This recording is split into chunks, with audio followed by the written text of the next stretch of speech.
Deus por tudo. Só ele e minha família sabem que eu passei nesses últimos quase 4 meses aí. E só até agradecer mesmo a Deus. Ó, combinei com ele, ó. Tu ameaça, eu vou ameaçar, os caras vão abrir, é caixa. Fala, nação rubro-negra. Que partida, que vitória do Flamengo pelo Sub-20 em cima do Botafogo. Uma virada heróica e o Filipe Luís extravasou de todo jeito depois de uma jogada mais do que ensaiada que culminou na nossa vitória em cima do Botafogo. Vou falar também sobre essa reviravolta no caso do Gabigol, né?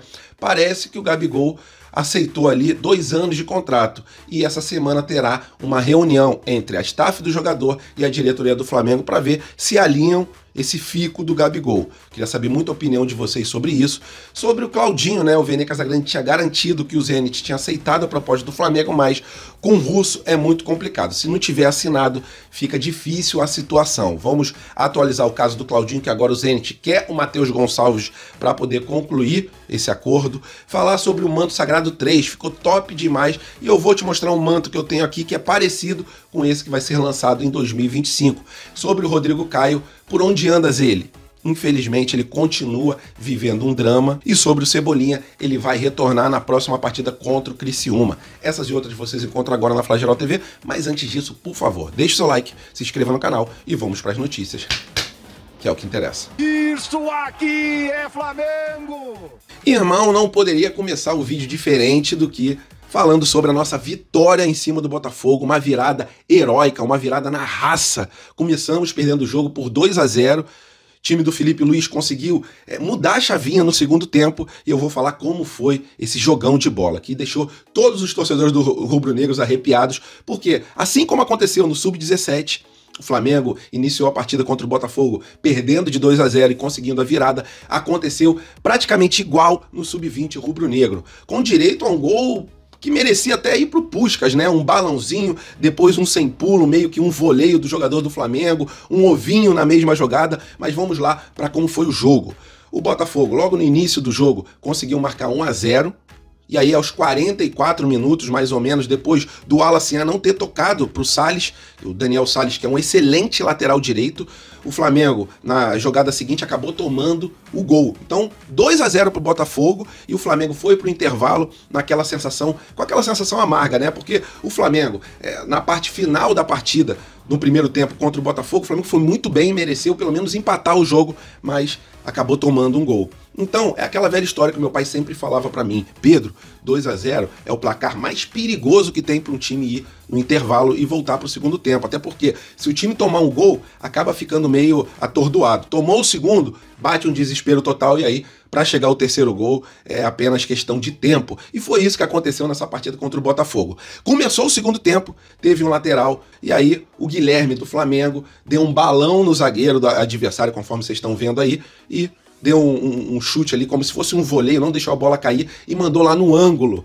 a ponto do comentarista da Flá TV gritar um "Eita, que isso?" Ficou ali impressionado, como todos os torcedores do Flamengo. Então, o Flamengo já no começo do segundo tempo fez um gol, 2-1 no placar, e aí o Chola, que sempre manda bem nas partidas, ele pode não acertar 100% das jogadas que tenta, mas ele o tempo inteiro tá partindo pra cima dos adversários, tem uma velocidade surreal, cara. O Chola é um jogador assim bem diferenciado, ele fica muito à frente dos outros jogadores na categoria Sub-20. E ele fez uma jogada de velocidade no segundo tempo, deu um passe pro Alacian, o Alacian mandou pro fundo do barbante. 2-2, e no final do jogo, uma falta perto da área, o Iago, né, que geralmente é o cobrador das faltas, tava ali ao lado do Zé Wellington. Zé Wellington que viveu um drama, ficou 4 meses fora. Conforme vocês viram no começo do vídeo, ele falou: só Deus sabe o que eu passei. Mas eles fizeram uma jogada mais do que ensaiada. Eu nunca vi esse tipo de jogada na minha vida e graças a Deus deu certo. O Filipe Luís, conforme vocês puderam ver no começo do vídeo, ficou maluco, pulou, extravasou. E o Filipe Luís não é de comemorar tanto assim, mas dessa vez realmente o coração do rubro-negro estava na garganta. E aí depois desse gol o coração foi para fora do corpo. Muita gente bastante emocionada, cara. Eu vou te falar, vou ser sincero pra tu, cara. Eu fiquei maluco vendo esse jogo. Depois que saiu esse gol, foi como se o time profissional tivesse vencido assistindo o jogo ali no final do apagar das luzes. Foi incrível, a emoção foi total e o Filipe Luís sentiu isso também na beira do campo. Parabéns ao Filipe Luís. Quarta partida dele, galera. Não tem como cobrar que o time do Flamengo Sub-20 seja espetacular, seja daquele jeito que a gente viu o Sub-17, mas é o que meu pai sempre falava: raça, disposição, nunca falta pra base, e foi o que aconteceu nesse jogo contra o Botafogo. E eu acredito que até agosto o Filipe Luís vai conseguir colocar o time direitinho na ponta dos cascos para jogar essa final do Mundial, que falta um pouquinho mais de um mês para acontecer. E todos os rubro-negros estão esperando ansiosamente essa partida épica que vai ser a final do Mundial no Maracanã, dia 24 de agosto. Vambora pra cima deles e parabéns, Felipe, e a toda a molecada da base por mais essa vitória na raça e com muito suor.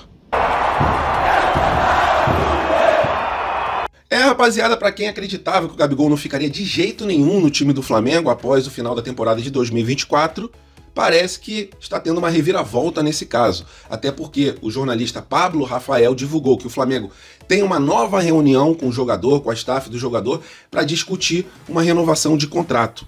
E essa renovação, o Gabigol, que queria de qualquer jeito 5 anos para poder continuar no Flamengo, parece que agora ele diminuiu essa pedida. Segundo o jornalista, ele aceita 2 anos de contrato. E por isso que haverá essa reunião para discussão sobre essa situação lá no Ninho do Urubu, com a staff do jogador, com os empresários e também com a parte da diretoria do Flamengo.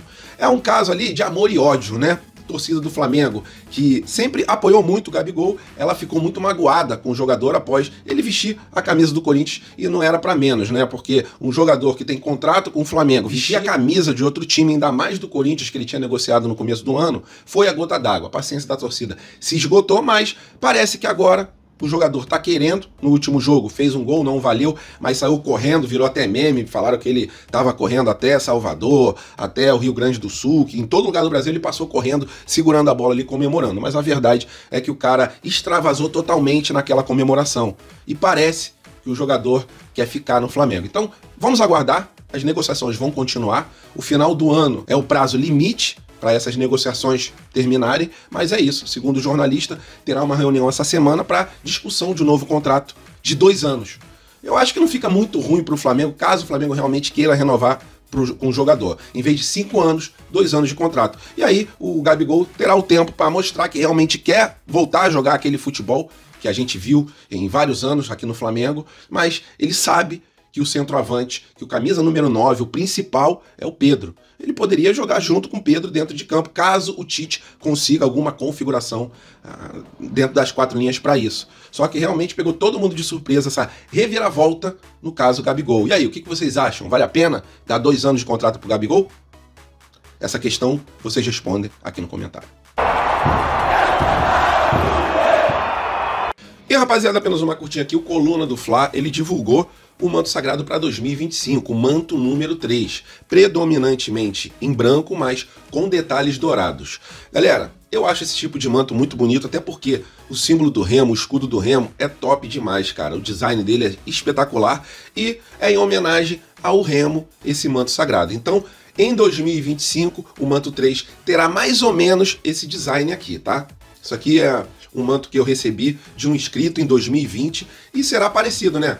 Um detalhezinho dourado, com o escudo do Remo e aqui em cima preto e vermelho em vez de ser dourado. Fica top demais, galera. O branco com dourado fica excelente e remete também a gente às conquistas que a gente teve durante toda a nossa trajetória. Então, eu gostei demais, achei o manto 3 para 2025 espetacular, com certeza vou comprar o meu, porque esse escudo do Remo não tem para ninguém, é top demais. Queria saber a opinião de vocês, dos senhores, o que vocês acharam do manto 3? Teriam aí algumas dicas para poder modificar, ou vocês acham que do jeito que o Coluna do Fla mostrou e eu mostrei aqui, mais ou menos como ficará? E aí eu queria saber a opinião de vocês, gostaram?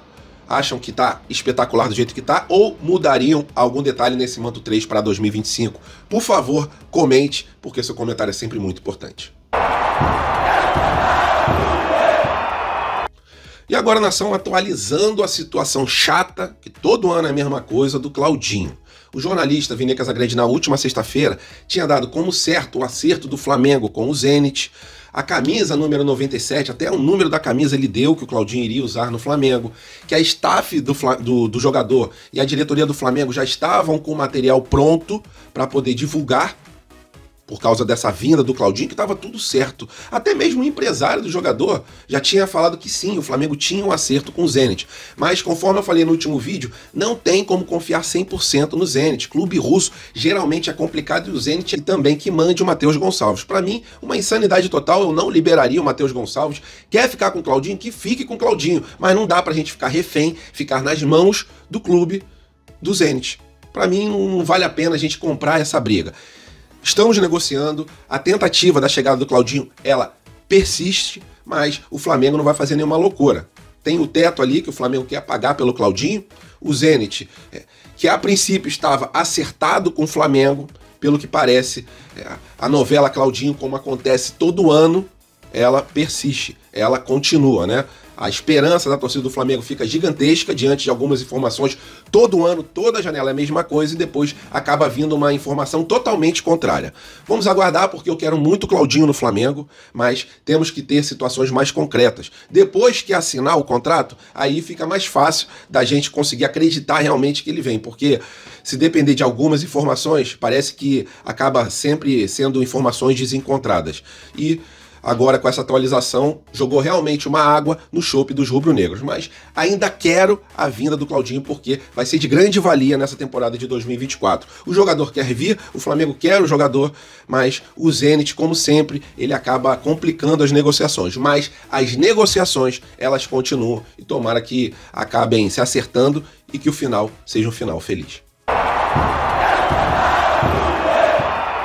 E agora uma curtinha aqui falando sobre o departamento médico. Uma excelente notícia a gente teve, que foi a volta do Cebolinha, né? Conforme já estava sendo planejado, o Cebolinha conseguiu treinar normalmente na última sexta-feira e não vai ser dúvida para essa partida contra o Criciúma, somente se der um azar e se lesionar novamente dentro ali dos treinamentos no Ninho do Urubu.